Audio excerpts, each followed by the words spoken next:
કાઠિયાવાડી ભરેલા રોટલા સાથે જો આ રીતના ભરેલા મરચાં મળી જાય તો આ શિયાળાની કડકડતી ઠંડીમાં ખાવાની ખૂબ જ મજા પડી જાય. અને આ ભરેલા રોટલા સાથે જો દહીં મળી જાય તો સાથે શાકની પણ જરૂર નહીં પડે. અને આ કાઠિયાવાડી ભરેલો રોટલો ખાવામાં હેલ્ધી અને સાથે સાથે ટેસ્ટી પણ છે.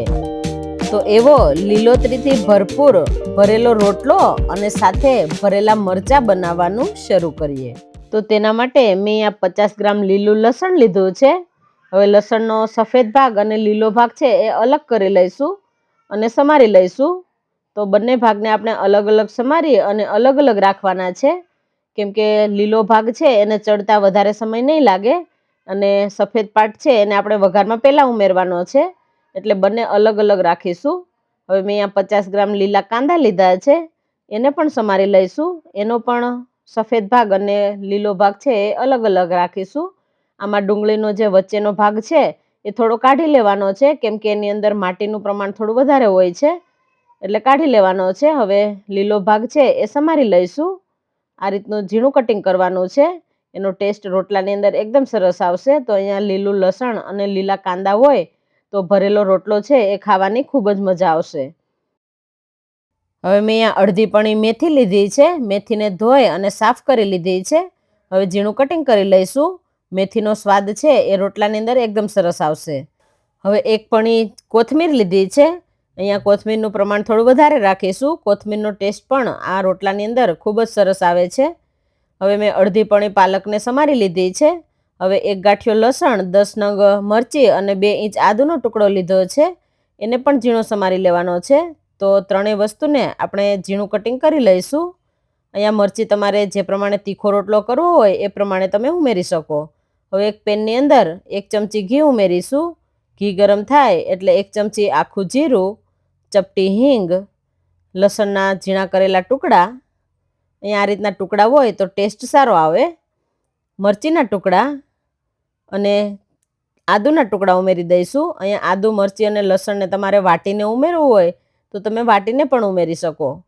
હવે 1 ચમચી તાજું બટર ઉમેરવાનું છે. બટરનો ટેસ્ટ છે એ રોટલામાં ખૂબ જ સરસ આવે છે, પણ જો તમારે બટર ન ઉમેરવું હોય તો તમે સ્કીપ કરી શકો.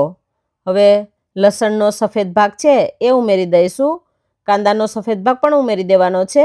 બંને આ સફેદ ભાગ છે એ પહેલાં ઉમેરી દઈશું અને મિક્સ કરી લઈશું. હવે સ્વાદ અનુસાર મીઠું, ચપટી હળદર. અહીંયા હળદર વધારે નથી રાખવાની, કેમ કે આપણે ગ્રીન રોટલો બનાવીએ છીએ એટલા માટે આપણે હળદરનું પ્રમાણ થોડું ઓછું રાખીશું. હવે બધું મિક્સ કરી અને ફરી પાછું 1 ચમચી જેટલું બટર ઉમેરી દઈશું અને મિક્સ કરી લઈશું. આપણે અહીંયા લાલ મરચું નથી ઉમેરવાનું, કેમ કે આપણે મરચીનું પ્રમાણ વધારે રાખેલું છે. હવે આપણે જે ગ્રીન પાર્ટ કાપીને રાખેલા છે એ ઉમેરી દઈશું. તો લીલું લસણ, લીલા કાંદા, તો લીલા કાંદા અને લસણનો જે ગ્રીન ભાગ રાખેલો હતો એ ઉમેરી દેવાનો છે. મેથીની ભાજી પણ ઉમેરી દઈશું અને પાલક ઉમેરી દેવાની છે. લીલી કોથમીર આપણે ઉપરથી ઉમેરીશું. હવે બધી વસ્તુને મિક્સ કરી લઈશું. અહીંયા ભાજી છે એ ચડતા વધારે સમય નહીં લાગે, કેમ કે જે લીલું પાંદડાવાળું શાકભાજી હોય એને ચડતા વધારે સમય નથી લાગતો, એટલે આપણે ઉપરથી ઉમેરવાનું છે. બધું બરાબર મિક્સ થઈ ગયું છે. આ બધી વસ્તુને આપણે વધારે પડતી ચડવા નથી દેવાની, કેમ કે આપણે રોટલો બનાવશું એટલે બધી વસ્તુ બરાબર ચડી જશે. હવે ઉપરથી ઝીણી સમારેલી કોથમીર ઉમેરી દઈશું. તો આપણો રોટલાની અંદર ભરવા માટેનો મસાલો એકદમ સરસ બનીને તૈયાર થઈ ગયો છે. તો હવે એને સાઈડમાં રાખી અને હવે આપણે રોટલો બનાવી લઈશું. તો રોટલો બનાવવા માટે એક વાસણની અંદર સ્વાદ અનુસાર મીઠું ઉમેરી દઈશું, અડધો ગ્લાસ જેટલું પાણી અને 1 વાટકી બાજરીનો લોટ ઉમેરી દઈશું. અહીંયા લોટ મેં ચાળીને લીધો છે. હવે રોટલાનો લોટ બને એ રીતે પાણી ઉમેરવાનું છે, વધારે ઢીલો ન થઈ જાય એનું ખાસ ધ્યાન રાખીશું. તો થોડું થોડું પાણી ઉમેરી અને લોટને બરાબર મસળી લેવાનો છે. રોટલો ટીપાય એ રીતનો લોટ રાખીશું. તો આ રીતે ગોળ લુઓ કરી લીધો છે. હવે બંને હાથની મદદથી આ રીતે પ્રેસ કરી અને વચ્ચે મસાલો ભરાય એ રીતનું કરી લઈશું. તો આ રીતનો રોટલો થોડો ટીપી અને વચ્ચે મસાલો ભરાય એ રીતનું કરી દેવાનું છે. તો મસાલો નીકળે નહીં એ રીતે ભરી દઈશું. તમારે અહીંયા જે પ્રમાણે ભરવો હોય એ પ્રમાણે ભરી શકો. તો મેં 2 ચમચી મસાલો ભરી દીધો છે. વધારે મોટો રોટલો હોય તો એની અંદર મસાલો વધારે ભરવાનો છે. હવે કિનારી ઉપર થોડું થોડું પાણી લગાવી અને રોટલાને પેક કરી દઈશું આ રીતે. આ રીતે ફરી પાછું ગોળ બનાવી દઈશું. તો આ રીતનો ગોળ લુવો થઈ ગયો છે. હવે બટર પેપર ઉપર ઘી લગાવી દઈશું. એના પર આ લુવો રાખી દઈશું. હવે એના પર કોરો લોટ છાંટી દઈશું. કોરો લોટ છાંટી અને હાથની મદદથી આ રીતે થોડું થોડું પ્રેસ કરતા જઈશું અને રોટલાને થાબડી લઈશું. અહીંયા તમારે વેલણની મદદથી વણીને કરવો હોય તો તમે કરી શકો. અહીંયા હાથમાં થોડું થોડું પાણી લગાવતું જવાનું છે, એટલે રોટલાનો લોટ છે એ હાથમાં ચોંટે નહીં, કેમ કે આપણે એની અંદર મસાલો ભરેલો છે એટલે હાથમાં ચોંટશે, એટલે પાણી લગાવતું જવાનું છે. આ રીતે રોટલો થાબડી લીધો છે. હવે એક પેનની ઉપર થોડું બટર લગાવી દઈશું અને આ રીતે રોટલો ઉમેરી દઈશું. અહીંયા રોટલાને શેકવા માટે તમારે તેલનો ઉપયોગ કરવો હોય તો તમે કરી શકો, અને ઘીથી જો શેકવો હોય તો ઘીથી પણ શેકી શકો. તો મેં ઉપર અહીંયા થોડું થોડું ઘી ઉમેરેલું છે, તો થોડું ઘી ઉમેરી અને રોટલાને શેકી લઈશું. એક બાજુ શેકાઈ જાય એટલે બીજી બાજુ પલટાવી દેવાનો છે. તો બંને બાજુ ધીમા ગેસે આપણે રોટલાને શેકી લઈશું. થોડું થોડું ઘી લગાવતા જઈશું અને શેકી લેવાનો છે. તો બધી બાજુ બરાબર ચડી જાય એ રીતે શેકી લઈશું. આ રીતેની જાતે જ પડ છે એ છૂટું પડી ગયું છે. તો એકદમ સરસ અંદર મસાલો છે એ પણ ચડી ગયો છે. તો બંને બાજુ રોટલો શેકાઈ જાય એટલે કાઢી લેવાનો છે. હવે અહીંયા તમારે થાબડીને રોટલો ન બનાવવો હોય તો તમે આ રીતે પણ બનાવી શકો. લોટના આ રીતે 2 લુવા લઈશું અને વચ્ચે આ રીતે મસાલો ભરી દઈશું.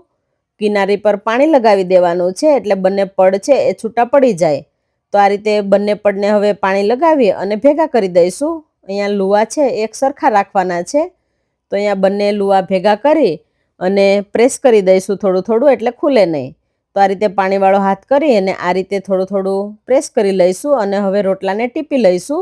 તો અહીંયા રોટલાને ટીપતી વખતે પાણીવાળો હાથ કરવાનો છે, કેમ કે મસાલો હોય એટલે લોટ છે એ હાથમાં ચોંટી જશે. તો આ રીતે થોડું થોડું મસાલો દેખાય છે ત્યાં લોટ લગાવી અને એક સરખું કરી લઈશું અને ઘી લગાવી અને બંને બાજુ રોટલાને શેકી લેવાનો છે. તો તમારે આ રીતે ટીપીને બનાવવો હોય તો તમે આ રીતે પણ બનાવી શકો, અને વેલણની મદદથી વણીને બનાવવો હોય તો એમ પણ બનાવી શકો. તો અહીંયા બંને બાજુ રોટલાને શેકી લેવાનો છે. તો આપણો કાઠિયાવાડી ભરેલો રોટલો બનીને તૈયાર થઈ ગયો છે. હવે આપણે એની સાથે ભરેલા મરચાં પણ બનાવીશું. તો મેં અહીંયા 6 નંગ લાલ મરચાં લીધા છે. તમે લાલ મરચાંની જગ્યાએ લીલા મરચાં પણ લઈ શકો. હવે મરચાંને ધોઈ અને એની અંદર જે રગનો ભાગ છે એ કાઢી લઈશું. હવે એની અંદર ભરવા માટેનો મસાલો તૈયાર કરીશું. તો અહીંયા 50 ગ્રામ તીખા મીઠા મિક્સ ચવાણું, 50 ગ્રામ શેકેલા શિંગદાણાને મેં ફોતરા કાઢીને લીધા છે, સ્વાદ અનુસાર મીઠું, અડધી ચમચી લાલ મરચું, અડધી ચમચી આખું જીરું, ચપટી અજમો, ચપટી ગરમ મસાલો, 1 ચમચી ખાંડ અને અડધા લીંબુનો રસ ઉમેરી દઈશું. હવે થોડા કોથમીરના પાન ઉમેરી દેવાના છે. હવે આ બધી વસ્તુને આપણે અધકચરો ભૂકો કરી લેવાનો છે. તો મિક્સરને ચાલુ બંધ કરી અને અધકચરો ભૂકો કરી લઈશું. અહીંયા આપણા બધા રોટલા બની ગયા છે. હવે આપણે ભરેલા મરચાંને પણ શેકી લેવાના છે. તો મસાલો તૈયાર થઈ ગયો છે. આ રીતનો એકદમ ભૂકો નથી કરવાનો. જો તમારે વાટીને કરવો હોય તો વાટીને પણ બનાવી શકો. તો અહીંયા મરચાંની અંદર ભરવા માટેનો મસાલો એકદમ સરસ તૈયાર થઈ ગયો છે. આ રીતનો જો મસાલો કોરો લાગે તો તમે 2 ચમચી જેટલું તેલ ઉમેરી અને આ રીતનો બનાવી શકો. હવે આપણે તૈયાર થયેલા મસાલાને મરચાંની અંદર ભરી દઈશું. તો થોડું થોડું આ રીતે પ્રેસ કરીને ભરીશું એટલે તળતી વખતે મસાલો છે એ બહાર ન નીકળે. તો આ રીતે પ્રેસ કરી અને થોડું પાછું પેક કરી દઈશું. તો અહીંયા આ રીતે બધા મરચાં આપણે ભરી લેવાના છે. મરચાં ભરાઈ જાય એટલે મેં અહીંયા લોખંડની તવી લીધી છે. એના પર ભરેલા મરચાં રાખી દઈશું અને 2 થી 3 ચમચી જેટલું તેલ ઉમેરી અને મરચાંને તળી લેવાના છે. તો અહીંયા ધીમા ગેસે આપણે મરચાં બધી બાજુથી બરાબર તળાઈ જાય એ માટે ફેરવતા જઈશું. તો તાવીથાની મદદથી થોડું થોડું પ્રેસ કરી અને મરચાં તળી લઈશું. અહીંયા મરચાં બની ગયા છે. તો અહીંયા કાઠિયાવાડી સ્વાદમાં ભરેલો રોટલો અને સાથે ભરેલા મરચાં બનીને તૈયાર થઈ ગયા છે. તો તમે પણ આ શિયાળાની કડકડતી ઠંડીમાં કાઠિયાવાડી સ્વાદમાં ભરેલો રોટલો અને સાથે ભરેલા મરચાંની રેસીપી જરૂરથી ટ્રાય કરજો. Thank you.